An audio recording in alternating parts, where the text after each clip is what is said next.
भगवान ने कुत्ते को बनाया और कहा, पूरे दिन अपने घर के दरवाजे के पास बैठो और जो भी आए या गुजरे उस पर भौंकना। इसके लिए मैं तुम्हें 20 वर्ष की आयु दूंगा। कुत्ते ने कहा, यह बहुत लंबा समय है भौंकने के लिए, मुझे केवल 10 साल ही दीजिए और बाकी 10 मैं आपको वापस करता हूं। भगवान मान गए। फिर भगवान ने बंदर को बनाया और कहा, तुम कर्तव्य करो और लोगों को हंसाओ, इसके लिए मैं तुम्हें 20 वर्ष की आयु दूंगा। बंदर ने कहा, 20 वर्षों तक कर्तव्य करना, क्या मैं 10 वर्ष वापस कर दूं जैसे कुत्ते ने किए? भगवान मान गए।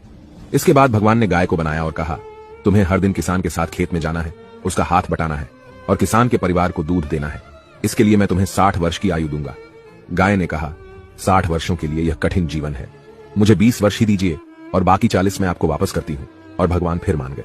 फिर भगवान ने मनुष्य को बनाया और कहा, खाओ, सो, खेलो, शादी करो और अपने जीवन का आनंद लो, इसके लिए मैं तुम्हें 20 वर्ष की आयु दूंगा। लेकिन मनुष्य ने कहा, केवल 20 वर्ष? क्या आप मुझे कुत्ते द्वारा 10, गाय द्वारा 40 और बंदर द्वारा लौटाए गए 10 साल और नहीं दे सकते? भगवान मान गए और कहा, ठीक है, मैं तुम्हें 80 वर्ष की आयु देता हूं।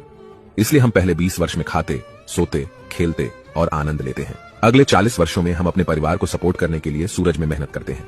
अगले 10 वर्षों में हम अपने पोते पोतियों के मनोरंजन के लिए बंदर की तरह कर्तव्य करते हैं और आखिरी 10 वर्षों में हम बरामदे में बैठकर सभी पर चिल्लाते हैं। यही मानव जीवन है।